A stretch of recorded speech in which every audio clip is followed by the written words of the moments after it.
On behalf of the Bob Schieffer College of Communication, the College of Science and Engineering, the Harris College of Nursing and Health Science, and TCU's Discovering Global Citizenship, it is my pleasure to welcome you to this fall 2018 collaborative event between Think Global, now in its 7th semester, and Global Impact on Health in its 5th year.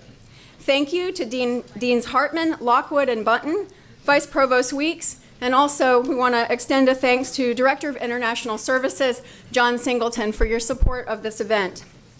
Discovering Global Citizenship provides students with international and comparative experiences that prepare them to be successful and responsible amidst contemporary global realities. We work in collaborative spirit with the many faculty, staff, and students at TCU across a range of opportunities addressing global issues. Through this event, we hope to provide a meeting place, physically and virtually, for open and reasoned dialogue, welcoming divergent viewpoints between scholars, innovators, activists, our campus community, and those interested in examining and seeking solutions to pressing global developments. These programs support the university's charge outlined in TCU's mission statement of educating individuals to think and act as ethical leaders and responsible citizens in the global community. We hope the conversation we have today encourages participants to further pursue these topics beyond the parameters of this event in search of knowledge and resolution. I invite you to follow DGC on social media for updates on programs and events such as these, and to check out our website, tcuglobal.tcu.edu.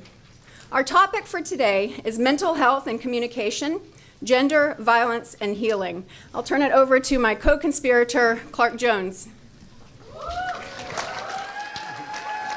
Thank you, guys. Well, we are going to examine, through the experience and expertise of the panelists, circumstances that catalyze sexual violence, the rhetoric of othering, the politics of gender and sexual violence, stigmatization, and global impacts on mental health. The United Nations estimates that 35% of women, more than 1 in 3 worldwide, experience physical and sexual violence. What these numbers alone neglect to illuminate, however, are the global issues: socioeconomic opportunity, gendered norms, human trafficking, and political conflict that contribute to and are perpetuated by these violences. These are not other people's problems. According to the CDC, approximately 1 in 3 women and 1 in 6 men in the United States experience some form of sexual violence, many before the age of 18. This deeply affects victims' physical and mental health and the health of communities. While it is important to understand the realities, risk, and complexities of sexual violence issues, we must also seek mechanisms for healing. And it is on healing through various modes of communication that Think Global, Impact on Health, this event, will focus. What can we do? In light of these issues and many others so deeply embedded in our social worlds, we are pleased to have a group of expert panelists who bring varying perspectives to bear, who will give us food for thought and action. So to begin our discussion, it is my pleasure to introduce a friend of TCU, Michelle Mitchell. She is our moderator for tonight's event. Michelle is an author, journalist, and filmmaker who first came to TCU's attention with her film Haiti, Where Did the Money Go? She's won various awards, including Monaco's Woman of the Year Award in 2018, as well as the Edward R. Murrow Award for Best Documentary. Her documentary, The Uncondemned, is one example of communication for healing. While the film begins as a legal thriller, it hands the lens over to the Rwandan women who testified at the International Criminal Tribunal for Rwanda, and through their courage and conviction, helped secure the first successful prosecution of rape as a crime of war. We now give our attention to Michelle Mitchell to introduce our panelists and begin our discussion. Thank you. Okay, you guys. So, first of all, thanks very much for having us here. I was wondering if there was credit offered. I'm pleased to see that you guys are all here tonight. So the way I'm going to introduce these guys, and we're going to go really fast, I'm going to introduce them by their first names because that's how you should start thinking about them. This isn't just a panel of experts. This is a kick-ass panel. I know these people very well. So well they may pay me bribes later not to tell you certain things. So here's Elizabeth. This is Priya, this is Zana, and right down there is my good friend and one of the stars of my film, Madame Godelieve Mukasarasi, who was an International Woman of Courage, named by the US State Department. So these are the people who you're going to be interacting with tonight. Go ahead, applaud. You have their names and their backgrounds in here. You obviously know I have a drinking problem because I'm drinking wine in my photo. I'm going to start off with one question, and then we're going to go immediately to whatever audience questions have started to filter in. We know that some of them are already there. The overall question I have for you ladies is that the issue of trauma. We know, you know, that trauma can affect an individual or a group in the following ways: physical trauma, emotional trauma, generational trauma, collective trauma. So I'd like you guys to take a little piece of each of those and dive right in. And Madame Godelieve, maybe we could start with you.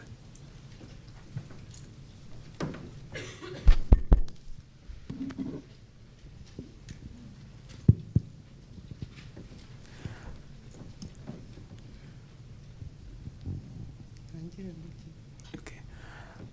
Well, I think they said trauma. Okay.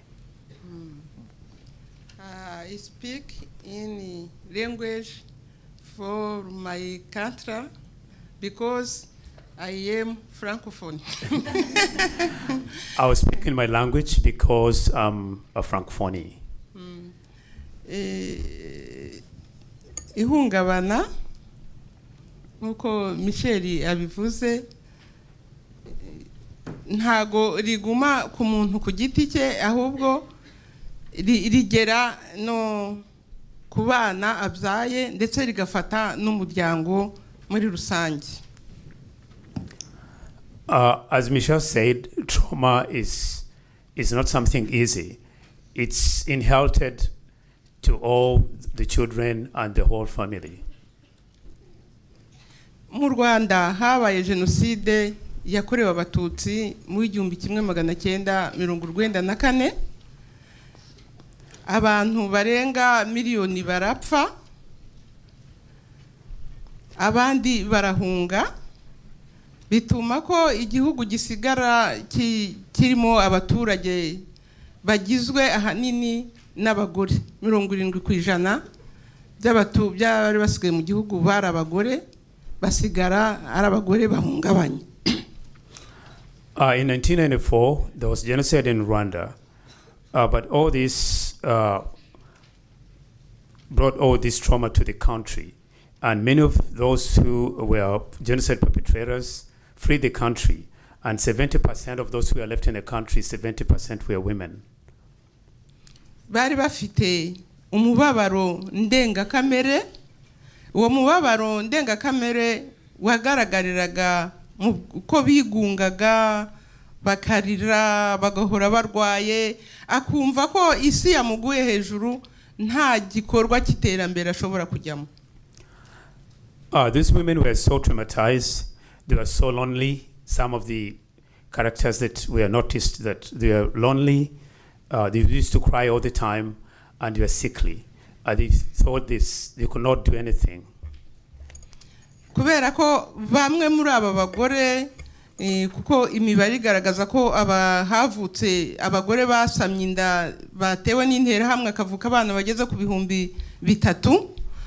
Abo bagore twakoranye nabo parcours yo gukira ibikomere, ariko noneho twaje gusanga abana bo ubwabo babyaye nabo ibikomere, ihungabana ba nyina bari bafite nabo barifite. Research and statistics prove that at least about those women who were raped, we have about 3,000 byproducts who are brought up through rape. So all these children are also traumatized as their mothers too. Ubushakashatsi twakoze muri abo bana bavutse ku ihohoterwa bwatweretse ko nta cyizere bigirira, ntago ejo habo imbere yabo hejo ntibahateganyiriza, ahubwo bo bahora muri icyo kintu cy'agahinda cy'ikiniga cyo guhora babaza ngo nibabereke base bababyaye, kandi base bababyaye ntibashobora kubabona. Ugasanga mu ishuri umwana wavutse ku ihohoterwa, umwana wavutse muri bya bikomere by'umubyeyi we agira amanota make cyane, kubera yuko ubwonko bwe kubera trauma ntibwashoboye kudevelopa ibintu by'amarangamutima, imitekerereze y'uwo mwana ibiri hasi. Research has also proved that these children have no confidence in themselves because they are tortured and because of the agony and because of the harsh life that they go through. It's so hard for them to think of tomorrow. It's like there's no tomorrow, life should not go ahead. These students in school cannot perform better because of the way they were brought up. Iryo hungabana ryagizwe n'umuntu wagezweho na conflict, wagezweho na genocide, rigaragarira no mu muryango rusange nyarwanda, ku buryo ibikorwa umuntu akora byo gukiza ihungabana rigomba kureba wa mugore wahungabanye, wa mwana wavutse muri rya hungabana, na wa muryango mugari muri communauté abo bantu bombi babamo, kugira ngo iryo hungabana rishobore kubajere, bishobore gucungwa. The conflict in a community in general, it has to deal with trauma. These children and the women who are traumatized, it's all transferred to the community too. So the community, the women and the children have to take care and think of what they are going through. Kubera ko nyuma ya genocide byabaye ngombwa ko haba gacaca, haba imanza zinyuze muri gacaca, aho buri wese yumva ko ikibazo cyabaye mu Rwanda kimureba. Byabaye ngombwa rero gufasha communauté y'abanyarwanda, gufasha abo bagore gushobora gucungana n'ihungabana, kugira ngo bashobore kuva mu gahinda, bashobore kujya mu bikorwa by'iterambere, iterambere ribahuze nk'abanyarwanda kandi binyuze mu bumwe n'ubwiyunge. We came up with a method known as gacaca. Gacaca, have you ever heard of gacaca? Gacaca is a system whereby the community sits, the leaders sit and decide on how to solve a case in a community.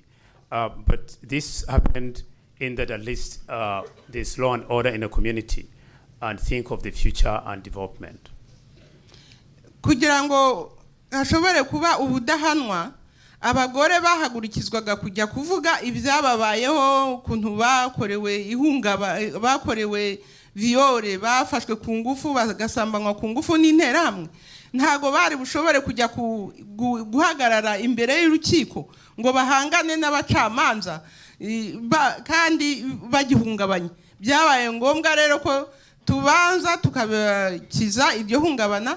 Kubakiza ihungabana byafashe igihe, kuko kwari kugira ngo basubiremo ibyababayeho, nabo ubwabo bafate ingamba zo kurivamo.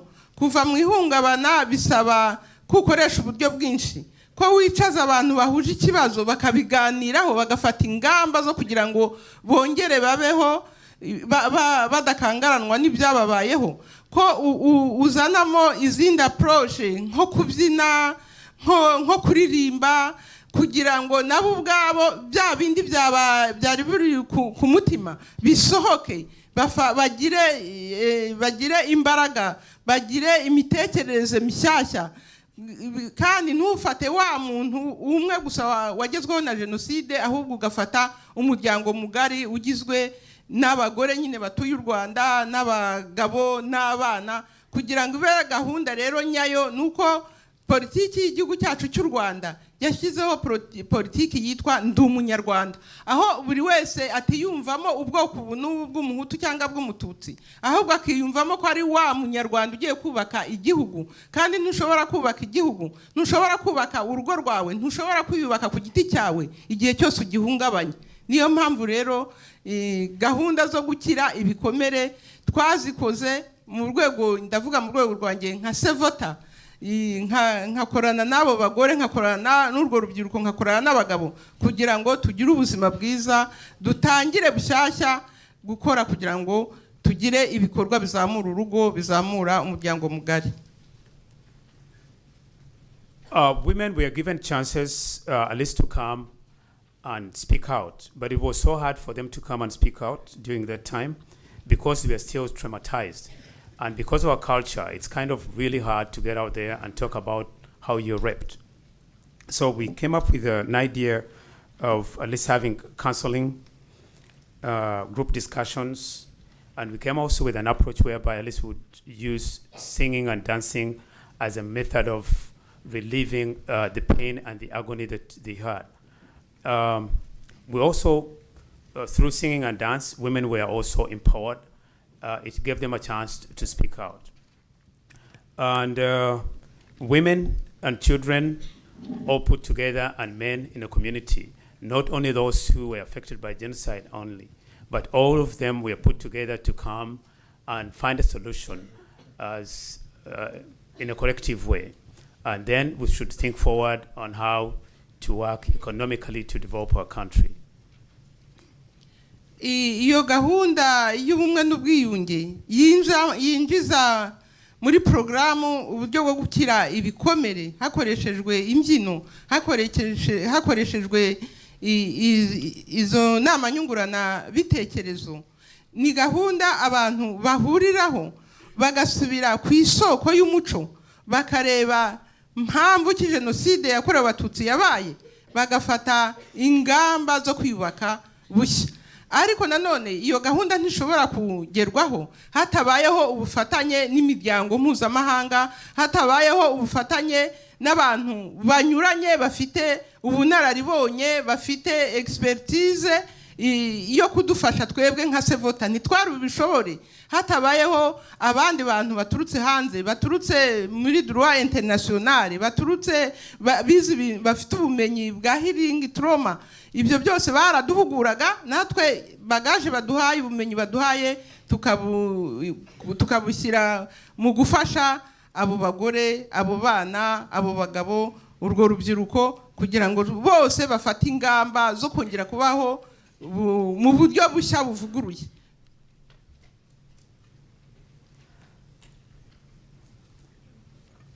We also came up with an idea of what we call Ndi Umunyarwanda. Ndi Umunyarwanda is having an identity, knowing that at least I belong to a certain community, rather than knowing that I'm a Hutu, Tutsi, or Twa. In Rwanda, we had three groups, Hutu, Twa, and Tutsi. So at least this time, it's not about the Tutsi or Twa, it's about I'm a Rwandese. Like I would say I'm an American. I'm not a Texan, but I'm an American. So we have a collective goal. But still, unity and reconciliation, we worked with unity and reconciliation to go back and think about why did genocide take place? What are the reasons to why genocide took place? So we had to sit down and resolve this issue as a group. We are also helped by, it wasn't easy to be done, but we worked with other foreign people who had enough expertise in trauma, came home, trained us, and then would go back home and then train the rest of the community members. Murakoze. Thank you.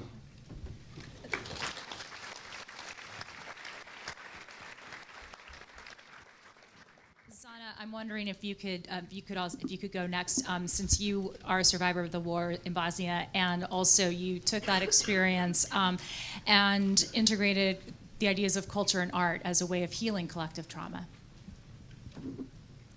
Yes, thank you, Michelle, and thank you, Godly, for that. I keep thinking of all the unfortunate similarities that our countries went through, and my own experience was through a lens of a refugee. I was 8 when the war in Bosnia started.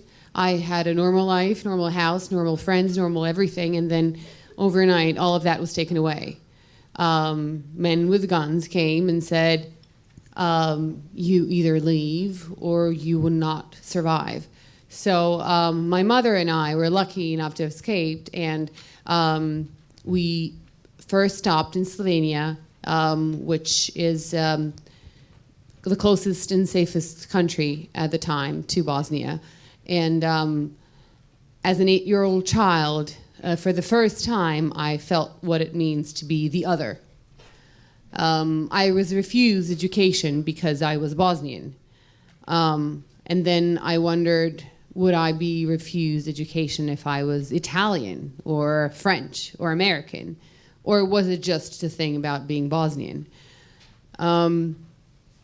Thanks to this wonderful Slovenian man who took it up with the principal and said, there is this wonderful young lady, she deserves to go to school with all other children.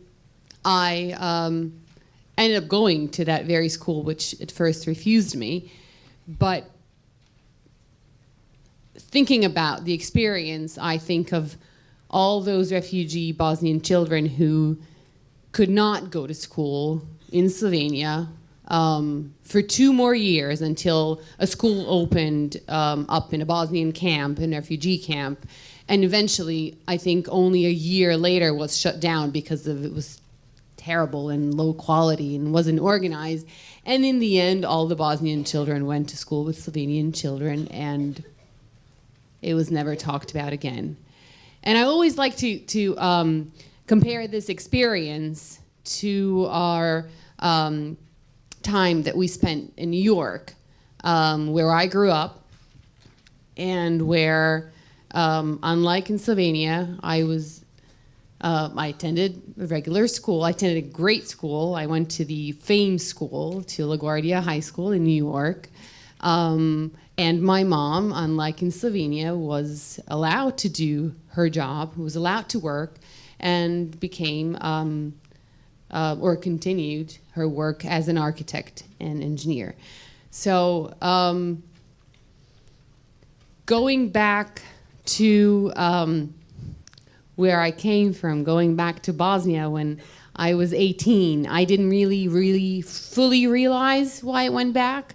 But obviously there were very many things, like my family that was there, but at the same time, I wasn't the same person that I was, or I wasn't the same child that I was. I grew up overnight, and I lost that feeling of safety that I will never regain. But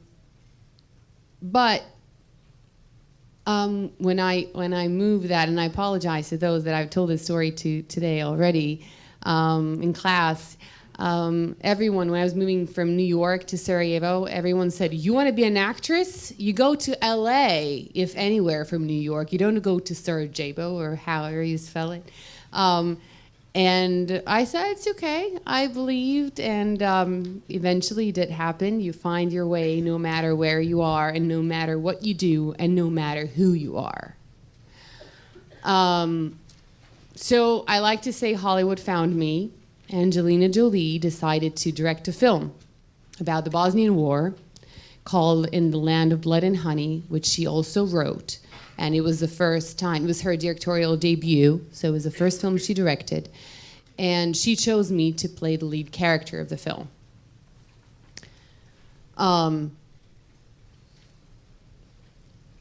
After the film was screened in very many places all over the world, everyone said again, okay, now it's a great time for you to go to LA. And people keep wanting me to move to LA for some reason. And I said, no, I'm going to stay in Sarajevo. I feel there's a lot of work to be done. So right now, especially after working with Angelina Jolie, having met with amazing activists, but also important political figures of the time, I felt I could do a lot for my country. So I found an organization that brought together young artists who are also activists and want to affect change through their art. We started with cabarets because that's the best way to get to people. They were funny, they were witty, they were, there's song and dance and all the fun stuff, but it told the truth about the city, about what was going on. We read the papers and incorporated whatever was the news of that day. But eventually it became a lot more than that. Due to my work with Angelina Jolie and also my work before that, but specifically that film, she decided to make a film about the Bosnian War, but more specifically to give voice to the women who survived sexual violence in conflict. As a witness and a participant of this project, and I'm calling it project on purpose because it was so much more than a film, than a movie, I witnessed how art can affect social change. I saw our film, In the Land of Blood and Honey, reach out to very many people, but specifically, or most importantly, William Hague, who was UK Foreign Secretary at the time, and said to Angelina Jolie, I have had no idea that this was the case. Obviously, I have heard about the Bosnian War, the Rwandan War, the women who have bravely witnessed, who were witnesses to, and fought against, and ended impunity, to end impunity. But I didn't realize that rape was used as a weapon of war, that it was used to ethnically cleanse a territory, that it was used as a genocidal tool. And we must do something, everything we can, to end it. So they came up with an initiative that Angelina Jolie and William Hague co-sponsored, and it's called the PSV initiative, meant to end sexual violence in conflict. And they've had great results. It's not to say that they've ended impunity, but they're doing really well, and the results are already amazing. So, inspired by that film in particular, I've continued to work with Bosnian survivors, specifically with kids and youth. So young people who may not even remember the war or were not even born yet at that point, but do feel the effects without realizing it. So because the country is divided ethnically, we have people growing up in sort of ghettos. They never get to know each other. They never get to meet the other. They never get to communicate with each other, and therefore fear the other. So our work that started as cabaret activists became a lot more than that, became a group of people, a group of artists that work across the country, working and building bridges across ethnic divides. So we bring youth from all over Bosnia, from remote towns and villages that have never set foot in the other's village or city or town. And we make films. They confront their past, their parents' past. They talk to survivors. They talk to soldiers. They talk to politicians. They learn to ask questions. They learn to express themselves. And we learn what courage means from them. Because going back to their towns, to their cities, to their villages, after working together, is not an ideal surrounding, and is potentially very uncomfortable, to say the least, for them. So we keep working on it, but some of them have already made big steps in the sense that they have moved to the places where they would not even think of visiting in Bosnia. They are, once we bring them together, they keep in touch with each other, working together. They've formed relationships of all sorts. They've become students at universities where their parents would have never hoped for. And we see it happen because they, one by one, they bring their communities. They confront them with challenges of peace and reconciliation. Their parents eventually come to visit their children who are at a Sarajevan campus. Whether they liked it or not, they will come and support their children. So they come to Sarajevo, for example, and they say, well, this is not as bad as we thought. This is not as scary as we thought, and we feel all right here. And child by child, student by student, family member by family member, we are bringing Bosnians together again, and who knows how long it will take, but we will bridge those gaps. Thank you.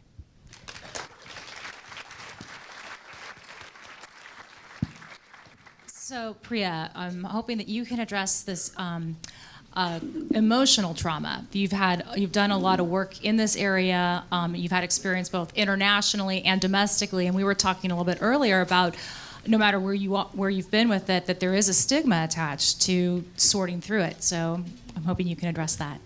Yeah, thank you. So my name is Priya, and I'm a psychiatrist, and I currently live in New York, but I spent 2 years working as a psychiatrist in Rwanda. I worked for an NGO called Partners in Health, and just to give you a little bit of context, and sorry to the people who've heard this before, but there are about 10 psychiatrists in Rwanda, a country of about 10 million people, maybe now 11 million people. So that's one psychiatrist per million people. And so in order to provide access to mental health care for Rwandans, PIH created an innovative strategy called task sharing, where we would actually train general nurses in how to properly identify, assess, manage, and treat a variety of mental illnesses. And then they would be actually the ones that would be on the front lines and providing mental health care. And we did this in one small district in Rwanda. It's been very successful, and we're hoping to expand it to other districts if we can get enough funding. So that's sort of what my work entailed when I was living in Rwanda. I know that we had talked about the genocide. Godlieb had mentioned the genocide that happened in 1994. And I'd like to kind of go back there for a minute, because in April of 1994, a genocide took place over a course of 100 days, where 800,000 to 1 million people were killed in a span of 100 days. And the thing that's really horrific about all of this is that they were killed with machetes, they were raped, and it was happening, neighbors were killing each other. So just to, again, just give you some context on what the genocide really was. So when you're, I think the population of the country at that time was maybe 8 million people, and if you're talking about 800,000 to 1 million people dying in a country with a population of 8 million people, everybody was affected by this genocide.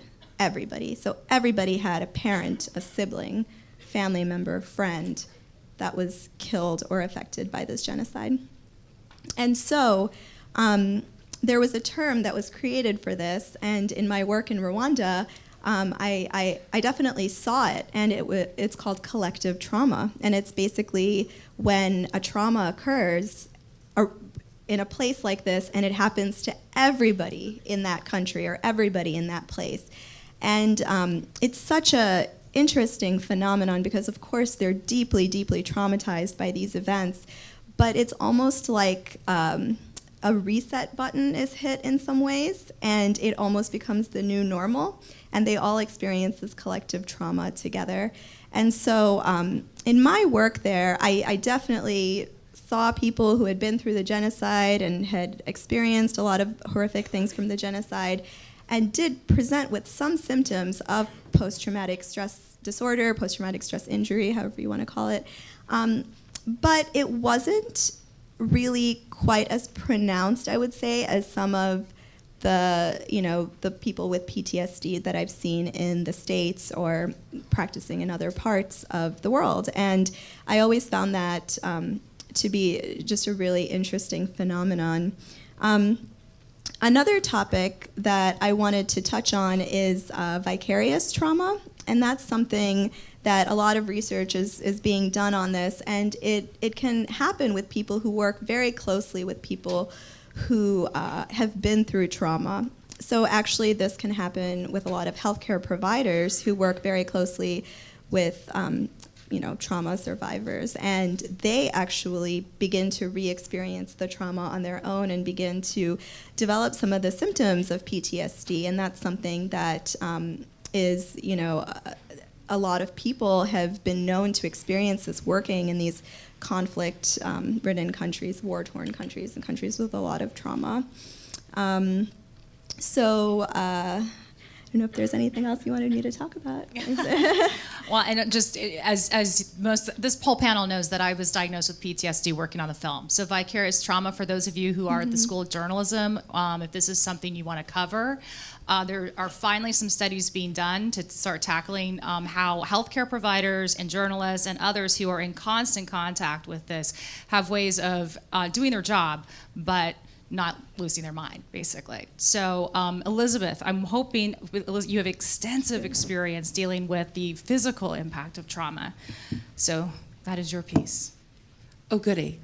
So I have a little bit different background. I am a survivor myself. Some of you have already heard this today, so a bit of a trigger warning for those of you who need one to just take a beat. It's a fairly heavy topic that we're all talking about today. And I'm a survivor. When I was 17, I was kidnapped. I was gang raped for 6 days. And being held against your will when you lose your ability to leave, when you lose your actual freedom, creates its own set of trauma. And it is that was 1989, so it was a really long time ago. And there weren't these important discussions that we're having today about the need for mental health counseling, the need for a support system.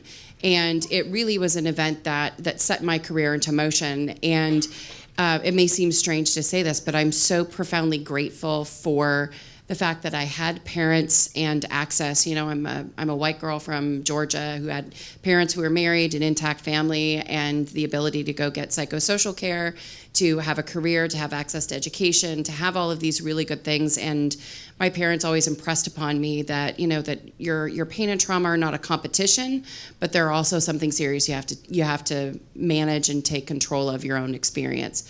So I was able to do that, and through their guidance, I then found this kind of strange career path.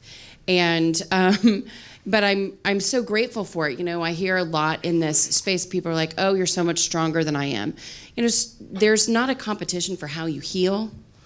And these experiences, whether they're in conflict or out of conflict, it is important to watch the manifestation. We talked about the manifestation a little bit today of how your body manifests your stress. So I have done a lot of really interesting jobs, and I'm an executive director of a foundation that works with global human rights defenders on the front lines to uplift and center the voices of people who are marginalized, who are affected by conflict, poverty, and violence. But I just left an organization a couple of months ago. I worked for Dr. Dennis Mukwege. I was the media director for him and Pansy Hospital and his US-based foundation. It was the privilege of a lifetime to work with someone who had treated 52,000 survivors of sexualized violence as rape as a weapon of war. And they had treated another 33,000 or so at the time, women with complex gynecological injuries.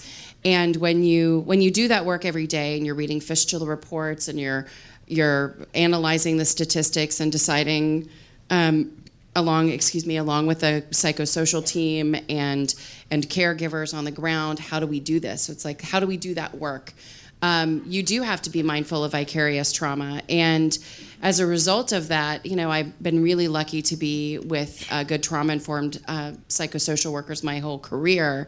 I realized that I needed to go back and do that work again, because when I wasn't paying attention, I got ulcers. And so you have to be mindful all the time of your journey, but also being mindful of the people that you're in this space with. And because I'm mindful of who I am, I also realize that there are vulnerable communities in the United States that are currently experiencing collective trauma. There are women on campuses and boys on campuses, and there are communities of color that are disproportionately affected by incarceration rates or by sexualized violence. And so it's just important to take stock. It's not a competition to suffer, it's not a competition to heal, but it is important to be mindful of each other's experience. And when we're doing this work in global health, or we're doing the work in our own communities, there are so many resources out there, and the destigmatization of that, I think, is really, really critical component. And when you do that, then we're able to bridge build and put communities back together, whether it's through art or other forms of activism. Okay, so I'm going to go to a question. You guys submitted something like 400 before this even started, so this ought to be good. Yeah, thank you.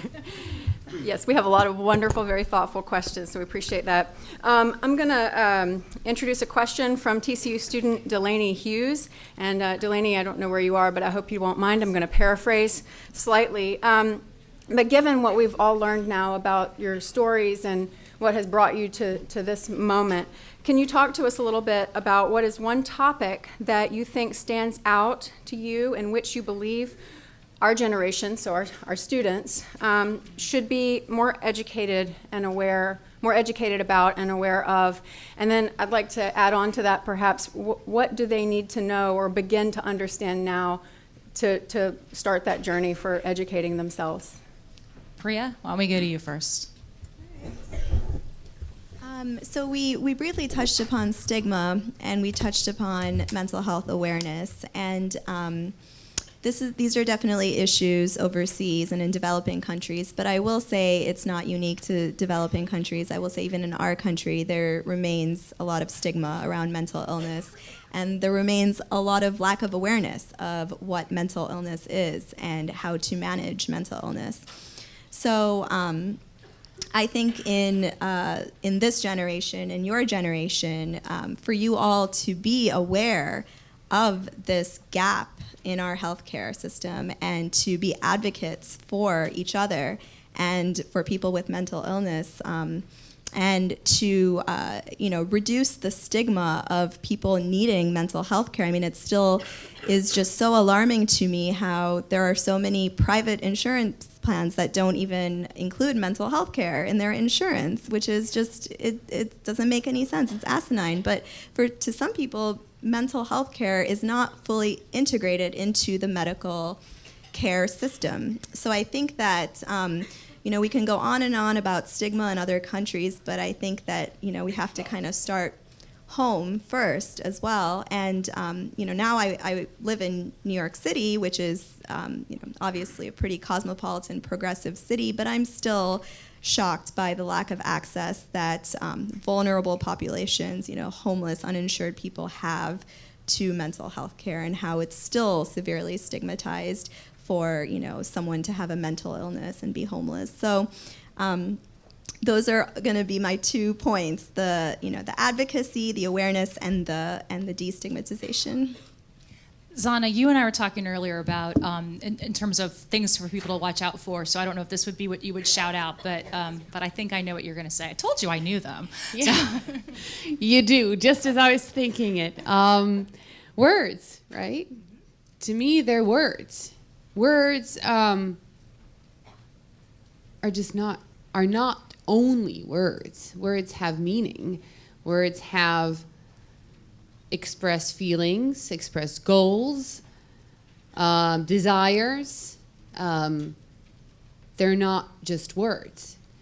The last film I did, called Rose in Winter, we just presented it at the UN in Geneva during Peace Week. And it's a film about Edith Stein, saint patron of Europe. And it is loosely based on her autobiography. In one of the chapters, she says very early on, those are just words, she writes to her mother. This man, Hitler, he is of no great importance to us Germans. We all know that that's not true. We all know what happened, and we all know that those were not just words. Coming from Bosnia, I know what words do. I know that fascism cannot, as an ideology, as an idea, cannot be separated from its consequences, or to say even from its practices. I know that hate, xenophobia, racism is not just an empty threat. It's a probable outcome. It's a promise by those that speak those hateful words. And Alexander Hemin, a wonderful writer, a Bosnian-American writer, recently wrote an article and said only those safe from fascism can see fascism as an idea.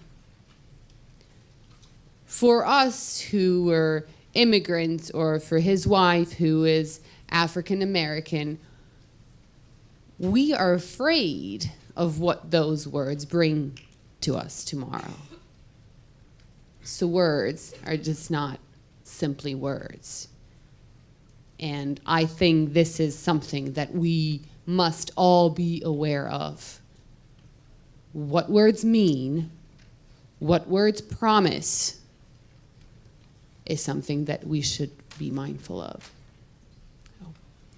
Godelieve, I'm really interested to know what you think the issue is that the students here should be watching for, but I also would love if you could talk about the role that words played in launching the Rwandan genocide.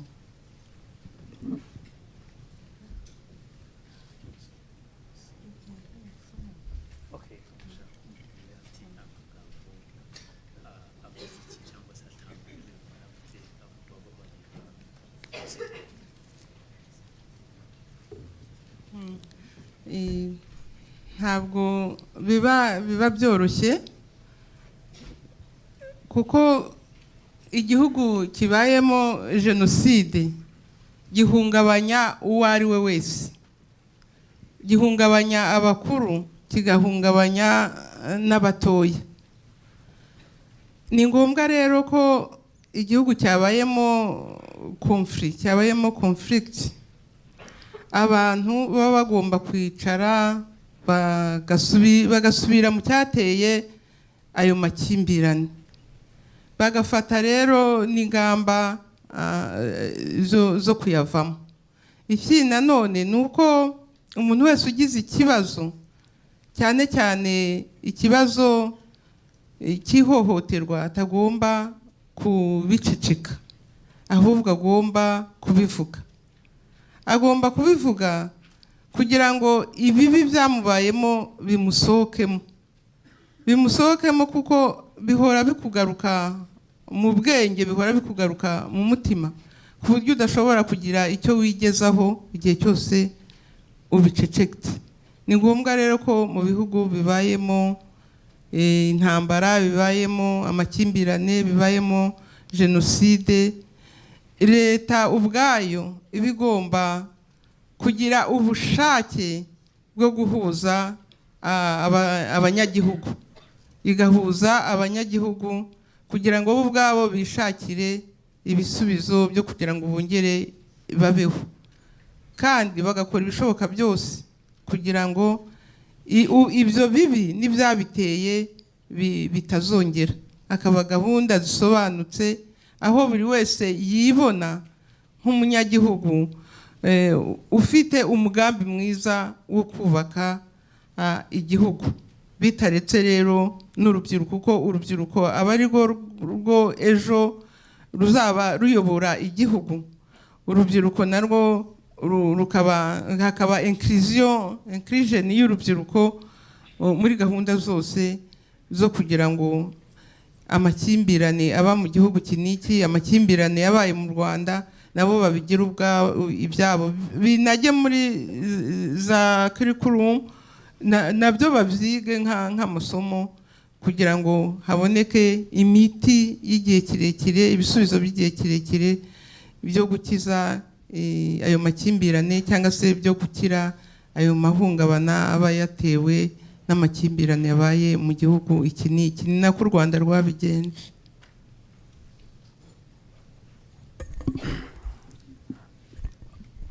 It's not easy to do this. Whenever there's genocide or conflict in any country, it's not as easy as we think to solve it. But people should always come together as a team in a collective way, at least to talk about what their concerns are in a country. And this helps, especially when people come out and speak out. It relieves their mind, it relieves their thinking, and it lets them move ahead. But however, though this should be done, the leaders of the country should always take the lead to initiate this role of at least solving and teaching the people about genocide. At least we have to think of the youth and orient the youth more so that at least this system should be put in school as a school curriculum to learn and advance with what happened should not occur in future, so that there should always be development in all countries. Without the youth, that cannot be done. So youth are advised at least to be taught why genocide took place in Rwanda, and that's what the government did in Rwanda. And can you address the use of words in the Rwandan genocide? Because that played such a big role.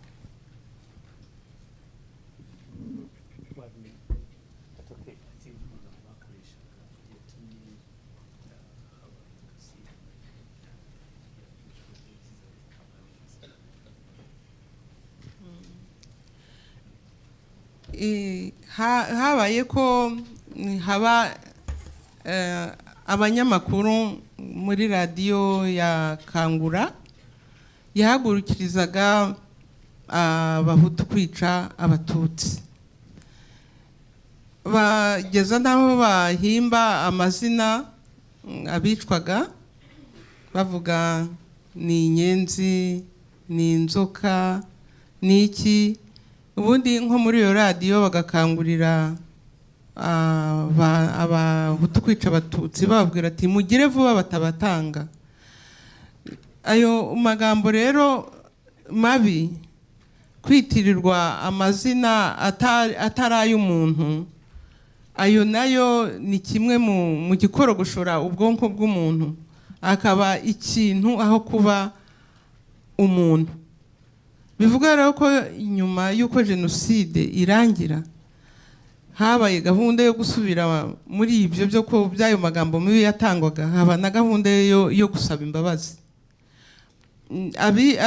Abishe igihe bari muri prison bafunze nabo barigishijwe kugira ngo bashobore bo kumva ko bakoze ikibi. Ayo magambo bavuze uko guhiga abantu bagahiga abantu bunyamaswa, babonye umwanya wo kubyicuza no kubyihana no kubisabira imbabazi. Kandi iyo usaba imbabazi uvuga amagambo meza, ihindura imvugo wavuzemo muri cya gihembi ukavuga amagambo meza ugamije nyine kubaka bwaba umuntu bwasenyutse kubera amagambo baguhimbye, amazina bakwise n'ukuntu baguhigaga bunyamaswa. Ntabwo byari byoroshye rero kwiyubaka, bisaba gusubira muri ibyo byose. Ahari inabe hari amagambo mabi, noneho hakavugwa amagambo meza y'amahoro. During the war, there was a radio station known as Kangura. It would go out and call the rest of the Hutus around that please speed up. Let's go and kill these cockroaches. Let's go kill these snakes. And the snakes that they meant were the Tutsis. So this, if you kept on hearing that word, a cockroach, a snake, a cockroach, a snake, you would lose, it would affect your mentality. So people felt like they had no identity where they used to live. But through unity and forgiveness, the perpetrators who are arrested today were visited by other organizations, and they were oriented on what they did to show them that what they said was really bad, and it created death to most of the people. So they would ask those perpetrators who are arrested to speak again, to talk about what they said. And then they would withdraw what they said and come up with some positive words so that they grow up with a positive way of living together with the rest of the people in a community. Elizabeth, what issue do you think the students here should have their eye on? Policy follows culture is really important. And I think that it's important for each of you to know how important your role is in our culture. It goes to what Zana was saying. We've talked about this. She and I and Priya have talked about this today in a couple of different classes, so apologies if you've already heard this. Your generation has more access to influencing culture than any generation came before you. It's tech. It is the sheer number of you that there are in the country, and whether it is your art, your music, your poetry, the films you go and see, every discretionary dollar you spend, whether it's on music or other forms of art, every museum exhibit you go to, these things help to change culture, and you don't even know that you have that power most of the time. And if you embrace that power, it creates levers of power. It gives you leverage over people in power. It forces your representatives in the state house and state senate. It forces the hands of your representative in Congress and your U.S. senator.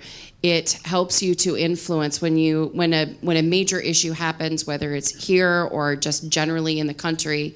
Your voices matter so much.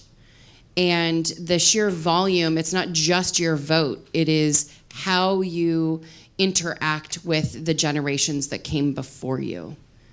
And being able to harness that voice, being mindful of the people who you're sitting next to in class, being mindful of your own experiences and of the experiences of people in your community, people in your family. Your influence there matters, and when you work collectively that way, we've talked a lot about collective trauma, but there's collective power. And when you're able to take that collective power and you are mindful of the people who don't look like you, don't believe like you, don't live the way you do, but you harness each other. You know, if you're all going to see the same movie, you all like the same superhero. I'm thinking of Stan Lee, who passed away this week. If you have these same heroes, these same cultural heroes, you need to be your own cultural hero right now. And you have an opportunity to make a difference. And policy leaders and policy makers will make changes if they realize that there is more of a benefit of doing the right thing and listening to their constituents, of which you are, then you will make change faster than you think you can. So when people tell you you can't, just disregard them. I did, and I have a great career. It works. Do we want to open it up for questions? So we're going to go ahead, and if you guys have questions, there are microphones set up, so we've got other questions to go to, but live questions are always much more interesting. Get in line. Come on. Oh, come on. Really? Maybe? No? Okay, so while we're waiting for people to show up at the microphone, we'll go to one of the earlier questions. Sure. All right. Well, I think this is a nice question to ask as a follow-up. Y'all have been talking about what students can do and how words matter. So a question from TCU student Brescia Gibson. What would you say is the best communication skill when it comes to discussing controversial topics? Okay, Elizabeth, I've had you go last twice now, so why don't you take that first? Patience and humility. The end. Priya? Yes, I would echo that, and I would add openness and empathy. Zana? I just like to stop for a second and emphasize empathy. It's why I stressed the importance of art and culture earlier. It's catharsis, right? That's just a different word that we use. But connecting this question to the prior one, how do we connect with each other? How are we so different and yet we're all people? Well, we connect through empathy. It's because I feel your happiness, or I'm happy for you, or I understand where you come from and you understand why I said that, or you try to understand it, which is almost as good enough. That's what connects us if we live together in empathy. And I believe that's the only possible solution is in empathy, because we are all different.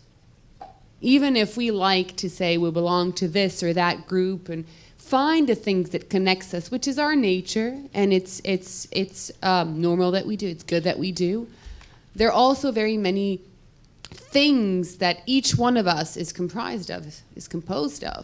And we need to embrace all those things. I come from a mixed marriage, and I have different religions in my family. I have different ethnicities within my family, and I'm all those things. I am a Bosnian, and I am yet American, and I am a mother, and I'm a wife, and I'm a activist, and I'm an actress, and I'm a member of parliament, and I'm all those things, and yet I don't feel that one threatens the other. I embrace them all, and I think that's an asset.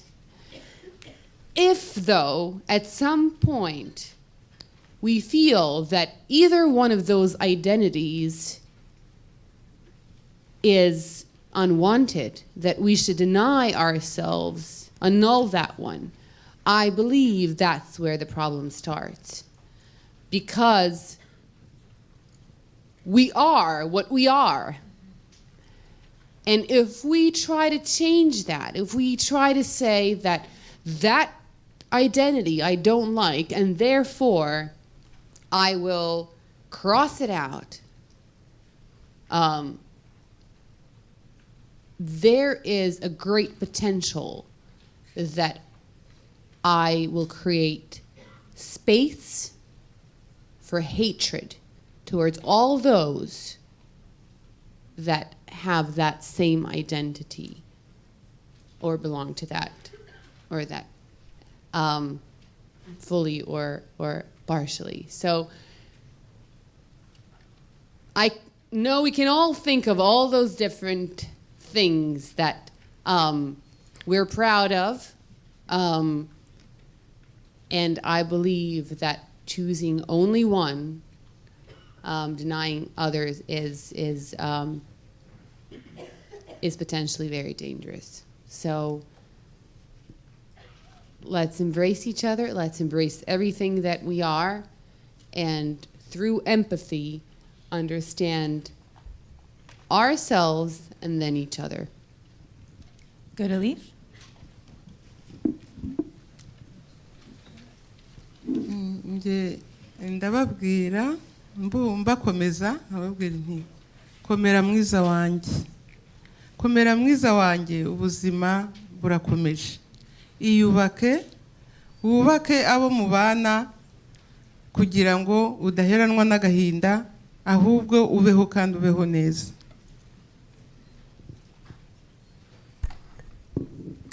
I normally talk to them with powerful words, telling them, grow, strengthen up yourself, get up, have power.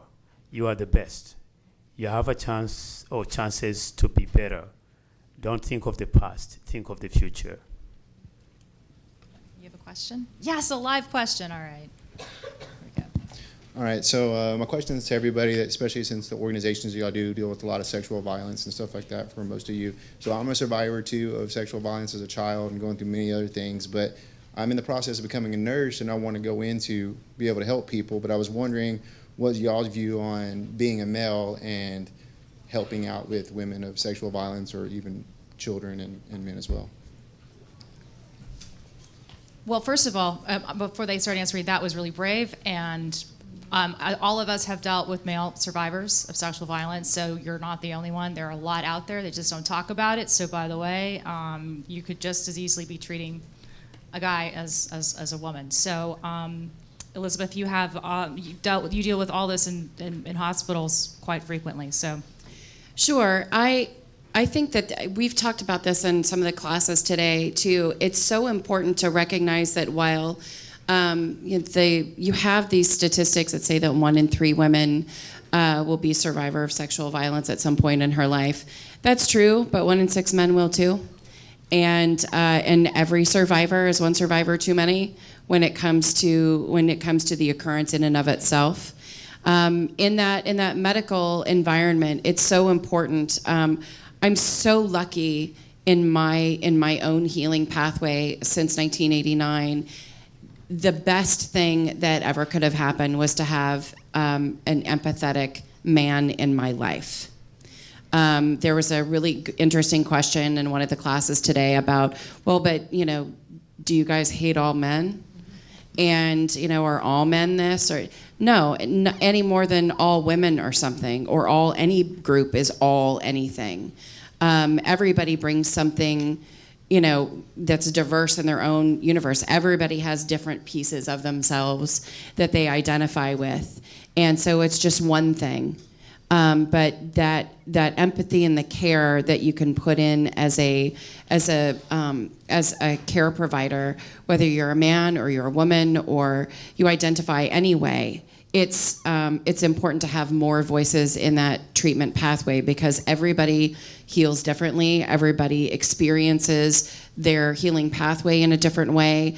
And it's such important and critical work. And I've been really lucky to work with someone like Dr. Mukwege, who has a beatific sweetness and kindness about him and an empathy. And people think of him just as the doctor, but he's a survivor of an assassination attempt where his his dear friend and bodyguard was killed, saving his life. And so we have to remember that caregivers are people too. And when you walk into that space, that extra level of empathy is so important, and it is a critical piece, I think, that your generation is going to be able to address in a different way, because the stigma is starting to wear down. And with the stigma wearing down, that creates new space for empathy to grow and take root and to thrive, whether it is making sure that men who are survivors are welcomed into the community, the greater community of survivors. We hear a lot about my sister survivors, but all survivors need to feel that welcome. I don't want that stigma, as it's removed from women, to then be allowed to stay on male survivors. I don't want there to be a stigma on sexual violence, period. So I am so thankful that you stood up and spoke out. And she's right, it is brave, and it gives permission to the men behind you to stand up and talk about it as well. And that is good for all survivors to see, because it broadens our community and it makes us more mindful of how do we achieve justice when there are so many. Madame Godelieve, what do you think of that question? The question is about male caregivers taking care of women who have survived sexual assault, because in the immediate aftermath of the genocide, most of the doctors were men.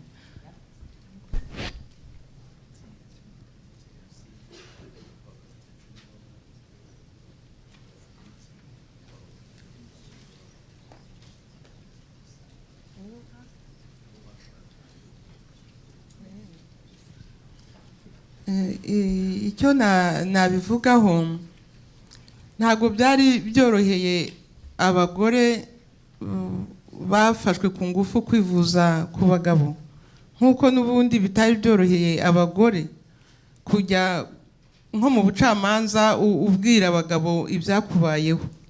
Ariko kubera ko bashyirwaga mu matsinda bakigishwa, kandi n'abagabo nabo barahuguwe, ko jenoside ikirangira Organisation Mondiale de la Santé, OMS, na Minisiteri ireba iterambere ry'umugore na Minisiteri ireberera abaturage byashyizeho umushinga wita ku bagore bahohotewe.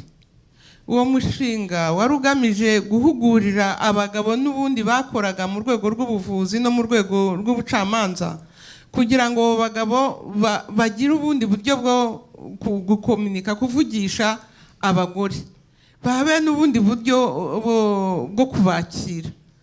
Abagore nabo bagahugurwa bavuga ati, nubwo mubabaye, nubwo isura y'umugabo ikwibutsa ibyakubayeho, birenge.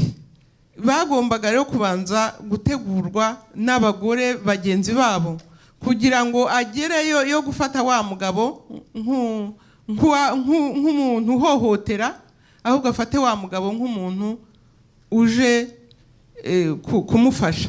Byabaye ngombwa nanone ko dusaba ko abagore biga, kugira ngo nabo bunganire ba bagabo gufasha aba bagore bari bahohotewe, baba bafite imaje muri bo k'umugabo wamuhohoteye, yabona undi mugabo akumva ni ikibazo.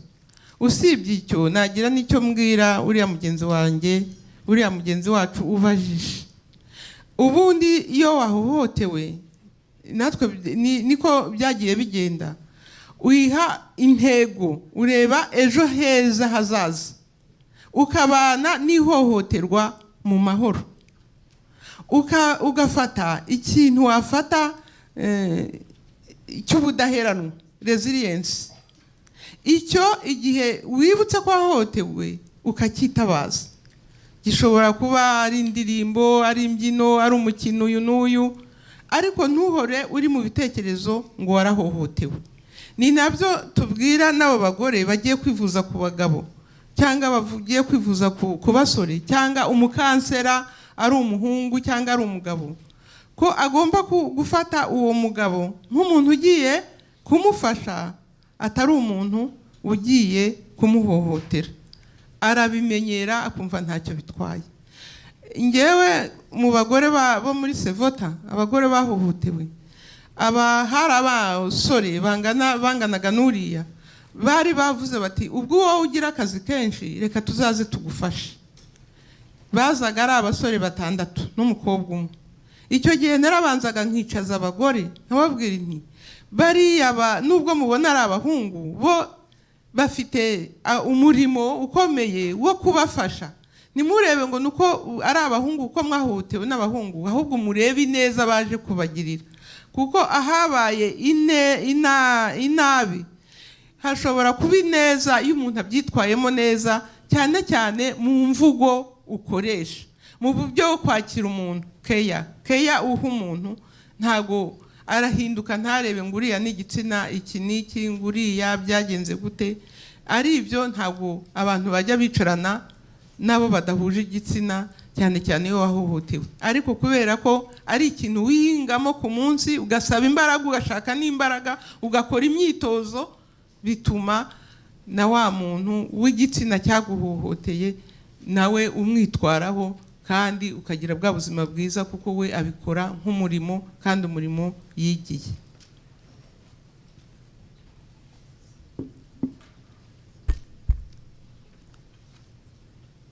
It's really hard when you are raped, especially for women to work with males during that time, male figures during that time, because the male figure reminds you of that very bad person who raped you. So it was really hard to work with them. So the World Health Organization came up with an idea of at least having counseling classes to the providers, so that when they go out there, they have to change their tone when they're talking to those people who are raped, especially women. And through that, counseling was on both sides, both those who are raped and the providers. So it gave them a way at least to work together as a team for the better of the community. Resilience and forgetting about the past was the key thing. Rather than looking back of what happened to you, this time you just focus ahead.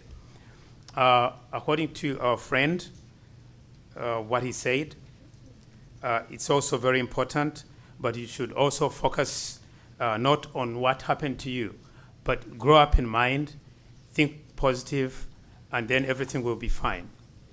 Savora came up with a system whereby they would bring 6 male figures and 1 girl. They were all volunteers.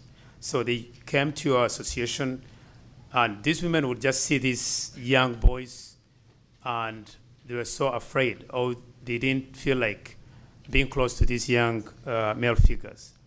But they were told that look at them not as rapists, but look at them as people who are here to volunteer, people who are here to help you heal. So all this created an environment of positive understanding and working together as a team through counseling and orientation and discussions, so helped us heal. Priya, then Zana.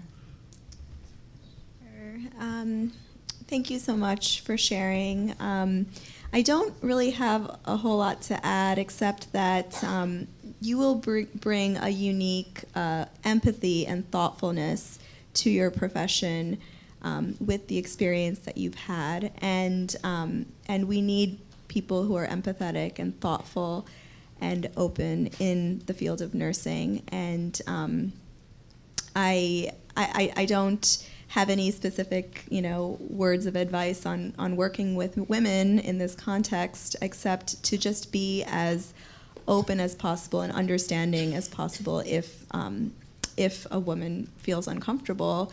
I think that, it seems as though you can empathize with what the woman might be going through. So thank you.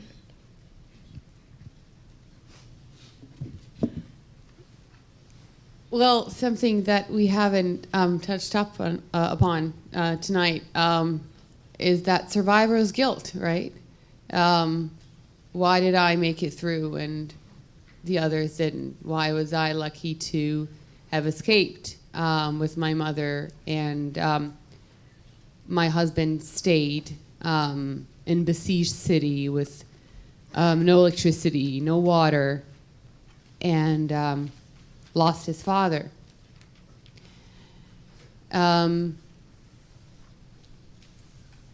There's a wonderful book by Emir Suljagic, who survived the genocide, Bosnian genocide, and he writes about this. He says he met the perpetrator, he met the general who actually was the leader behind this genocide, and he let him go. And he says, every day of my life, I will keep asking the question, why did he choose me? Why did he choose to let me live? And when someone has that kind of control over your life,